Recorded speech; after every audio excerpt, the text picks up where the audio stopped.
வணக்கம். இன்றைய முக்கிய செய்திகள். தேனீப்புத் துறையில் 3 தீயணைப்பு வீரர்களுக்கான பணி நியமன ஆணையை முதல்வர் ரங்கசாமி வழங்கினார். புதுச்சேரி தீயணைப்புத் துறையில் காலியாக இருந்த 58 தீயணைப்பு வீரர் பணியிடங்கள் உடற்தகுதி மற்றும் எழுத்துத் தேர்வு மூலமாக தேர்வு செய்யப்பட்டு பணியமர்த்தப்பட்டனர். அதில் தேர்வு செய்யப்பட்ட 2 பெண்கள் உட்பட 3 பேர் சொந்த காரணங்களுக்காக தங்களது பணியினை சமீபத்தில் ராஜினாமா செய்தனர். இதனையடுத்து அந்த இடங்களை நிரப்பும் பொருட்டு தகுதியின் அடிப்படையில் காத்திருப்பு பட்டியலில் இருந்த 3 பேர் தேர்வு செய்யப்பட்டு பணி நியமன ஆணை வழங்கும் விழா நடைபெற்றது. சட்டசபை வளாகத்தில் நடந்த விழாவில் முதல்வர் ரங்கசாமி தீயணைப்பு வீரர்களுக்கு பணி நியமன ஆணையை வழங்கினார்.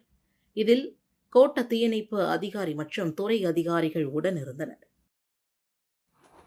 புதுச்சேரி அருகே செயல்பட்டு வரும் பிரபல தனியார் அட்டை தயாரிப்பு தொழிற்சாலையில் ஏற்பட்ட பயங்கர தீ விபத்தில் பல கோடி ரூபாய் மதிப்பிலான பொருட்கள் எரிந்து நாசமானது. புதுச்சேரி வில்லியனூர் அருகே ஒதியப்பட்டு கிராமத்தில் செயல்பட்டு வரும் பிரபல தனியார் அட்டை தயாரிப்பு தொழிற்சாலையில் நேற்றிரவு திடீரென தீ விபத்து ஏற்பட்டது. தொழிற்சாலையின் குடோன்களில் அடுக்கி வைக்கப்பட்டிருந்த அட்டை மூலப்பொருட்கள் மற்றும் தயாரிப்புகளில் தீ பற்றியதால் சில நிமிடங்களிலேயே தீ மலமளவென பரவி தொழிற்சாலையின் பெரும் பகுதியை சூழ்ந்தது. அதிக வெப்பநிலை மற்றும் எளிதில் தீப்பற்றக்கூடிய அட்டை பொருட்கள் அதிக அளவில் குவித்து வைக்கப்பட்டிருந்ததே தீ வேகமாக பரவ காரணமாக இருந்ததாக முதற்கட்ட தகவல்கள் தெரிவிக்கின்றன. இதுகுறித்து தகவல் அறிந்த நகர மற்றும் கிராமப்புற தீயணைப்பு நிலையங்களை சார்ந்த வீரர்கள் பல தீயணைப்பு வாகனங்களுடன் சம்பவ இடத்திற்கு விரைந்து வந்து தீயை அணைக்கும் பணியில் ஈடுபட்டனர். ஆனால் குடோன்களில் குவித்து வைக்கப்பட்டிருந்த அட்டை பொருட்கள் தொடர்ந்து எரிந்து கொண்டிருந்ததால் 4 மணி நேரத்திற்கு மேலாக போராடியும் தீயை முழுமையாக கட்டுப்படுத்த முடியாமல் தீயணைப்பு வீரர்கள் திணறினர். இதனால் வானளாவிய கரும்புகை அந்த பகுதி முழுவதும் சூழ்ந்தது. மேலும் தீயணைப்பு வாகனங்கள் போதுமான அளவில் இல்லாததால் தீயை கட்டுப்படுத்துவதில் பெரும் சவால் ஏற்பட்டது. இந்த தீ விபத்தில் உயிரிழப்பு எதுவும் ஏற்படவில்லை. இருப்பினும் பல கோடி ரூபாய் மதிப்பிலான அட்டை மூலப்பொருட்கள் மற்றும் தயாரிப்புகளில் தீயில் எரிந்தது நாசமாகியுள்ளன. தீ விபத்திற்கான காரணம் கடும் வெப்பமா அல்லது மின் கசிவா என்பது குறித்து வில்லியனூர் போலீசார் விசாரணை மேற்கொண்டு வருகின்றனர். என்ஆர் காங்கிரஸ் பாஜக அரசை கண்டித்து மார்க்சிஸ்ட் கம்யூனிஸ்ட் கட்சியின் சார்பில் கண்டன ஆர்ப்பாட்டம் நடைபெற்றது. புதுச்சேரியில் என்ஆர் காங்கிரஸ் பாஜக கூட்டணி அரசின் மக்கள் விரோத கொள்கைகளை கண்டித்து மார்க்சிஸ்ட் கம்யூனிஸ்ட் கட்சியின் சார்பில் கண்டன ஆர்ப்பாட்டம் நடைபெற்றது. ஆர்ப்பாட்டத்தில் மாநிலத்தில் நிலவும் குடிநீர் தட்டுப்பாடு, மின்வெட்டு, விலைவாசி உயர்வு, வேலை வாய்ப்பின்மை, சட்டம் ஒழுங்கு சீர்கேடு, அரசு துறைகளில் காலி பணியிடங்களை நிரப்பாதது, புதிய தொழிற்சாலைகளை கொண்டு வராதது உள்ளிட்ட பல்வேறு பிரச்சினைகளை கண்டித்து முழக்கங்களை எழுப்பப்பட்டன. மேலும் உள்ளாட்சி தேர்தலை உடனடியாக நடத்த வேண்டும், மகளிருக்கு மாதம் ரூபாய் 4000 உரிமை தொகை வழங்க வேண்டும், புதிய வேலைவாய்ப்புகளை உருவாக்க வேண்டும், அரசு துறைகளில் உள்ள காலி பணியிடங்களை நிரப்ப வேண்டும், பொதுமக்களின் அடிப்படை தேவைகளை உடனடியாக பூர்த்தி செய்ய வேண்டும் என்று வலியுறுத்தப்பட்டது. இந்த ஆர்ப்பாட்டத்தில் மார்க்சிஸ்ட் கம்யூனிஸ்ட் கட்சியின் மாநில, மாவட்ட மற்றும் கிளை நிர்வாகிகள், தொண்டர்கள் உட்பட திரளானோர் கலந்து கொண்டு அரசுக்கு எதிராக கண்டன முழக்கங்களை எழுப்பினர். கடலூர் வாலிபரை புதுச்சேரி அழைத்து ரூபாய் 70,000 மதிப்பிலான வெள்ளிப் பொருட்களை பறித்து சென்ற 2 பேரை போலீசார் கைது செய்தனர். கடலூரை சார்ந்த கார்பெண்டர் சஞ்சயை இன்ஸ்டாகிராம் மூலமாக பழகிய புதுச்சேரியை சார்ந்த ஜெயக்குமார் மண்ணாடிப்பட்டி ஏரிக்கரைக்கு மது அருந்த வருமாறு அழைத்துள்ளார். அங்கு ஜெயக்குமார் மற்றும் அவரது நண்பர் ஜெயபிரதாபனுடன் மது அருந்திய போது போதையில் இருந்த சஞ்சயை இருவரும் தாக்கி அவர் அணிந்திருந்த ரூபாய் 70,000 மதிப்பிலான வெள்ளி செயின், குருமாத்து, அரைநான் கயிறு மற்றும் செல்போனை பறித்துக் கொண்டு தப்பி சென்றனர். இதுகுறித்து சஞ்சய் அளித்த புகாரின் அடிப்படையில் திருக்குனூர் போலீசார் வழக்கு பதிவு செய்து ஜெயக்குமார், ஜெயபிரதாபன் ஆகிய இருவரையும் கைது செய்தனர். அவர்களிடமிருந்து பறிக்கப்பட்ட பொருட்கள் மற்றும் பயன்படுத்திய பைக் பறிமுதல் செய்யப்பட்டன. பின்னர் இருவரும் நீதிமன்றத்தில் ஆஜர்படுத்தப்பட்டு காலாப்பட்டு மத்திய சிறையில் அடைக்கப்பட்டனர். கைது செய்யப்பட்ட இருவர் மீதும் ஏற்கனவே வழிப்பறி மற்றும் கஞ்சா வழக்குகள் நிலுவையில் இருப்பதும் குறிப்பிடத்தக்கது. அன்னப்பிரதோஷா சேவை அறக்கட்டளை சார்பில் விவசாயிகளுக்கு வேளாண் உபகரணங்கள் வழங்கப்பட்டன. புதுச்சேரி மாநிலத்தில் கிராமப்புற சிறு குறு விவசாயிகளின் வாழ்வாதாரத்தை மேம்படுத்தும் நோக்கில் கார்ப்பரேட் சமூக பொறுப்பு CSR திட்டத்தின் கீழ் கெம்ஃபேப் அல்கலைஸ் லிமிடெட் நிறுவனமும் அன்னப்பிரதோஷனா சேவை அறக்கட்டளையும் இணைந்து சமூக நல நிகழ்ச்சியை நடத்தின. இதில் திருக்காஞ்சி, உருவையாறு, கூனிச்சம்பட்டு, வில்லியனூர், மடுகரை, சாத்தமங்கலம், கழுப்பெரும்பாக்கம், சடையாண்டிக்குப்பம், பள்ளி தென்னல், கோர்க்காடு மற்றும் மஞ்சக்குப்பம் உள்ளிட்ட கிராமங்களை சார்ந்த சிறு மற்றும் குறு விவசாயிகள் பங்கேற்றனர்.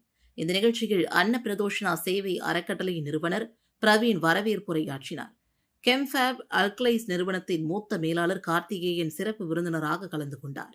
அதனைத் தொடர்ந்து துணை பொது மேலாளர் கண்ணப்பன், சிவில் துறை மேலாளர் இளங்கோவன் ஆகியோர் பேசினர்.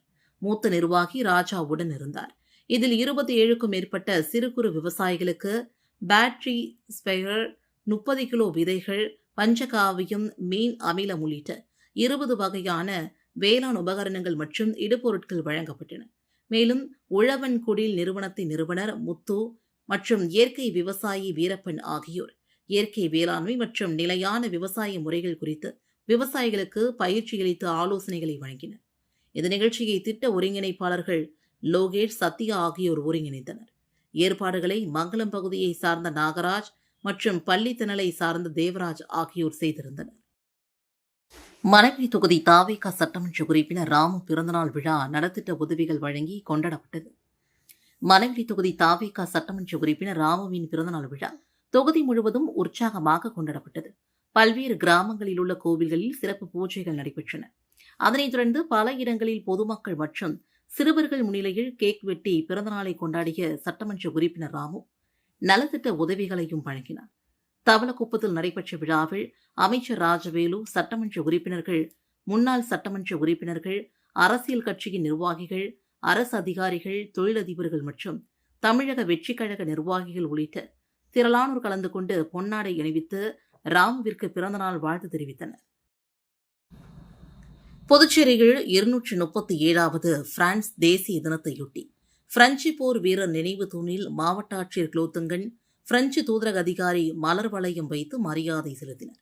பிரான்சில் கடந்த 1789 ஆண்டு ஜூலை 14 நடைபெற்ற மகத்தான பிரெஞ்சு புரட்சியின் மூலமாக மன்னராட்சி முடிவுக்கு கொண்டு வரப்பட்டு சுதந்திரம், சமத்துவம், சகோதரத்துவம் ஆகிய கொள்கைகளை அடிப்படையாக கொண்ட மக்களாட்சி உருவானது.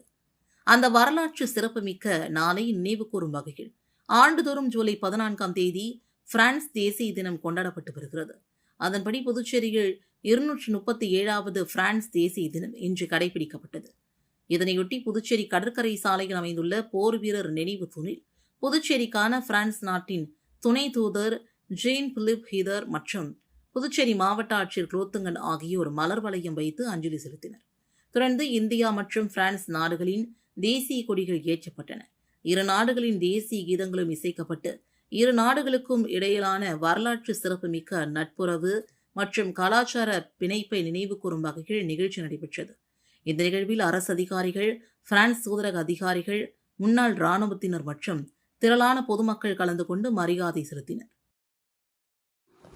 மத்திய அரசின் திட்டங்கள் செயல்பாடு குறித்து திஷா குழு ஆய்வுக் கூட்டம் MP வைத்திலிங்கம் தலைமையில் நடைபெற்றது. புதுச்சேரி மாவட்ட ஆட்சியர் அலுவலகத்தில் மத்திய அரசின் நிதி உதவியுடன் செயல்படுத்தப்படும் பல்வேறு திட்டங்கள் தொடர்பான திஷா குழு ஆய்வுக் கூட்டம் குழு தலைவர் வைத்திலிங்கம் தலைமையில் இன்று நடைபெற்றது.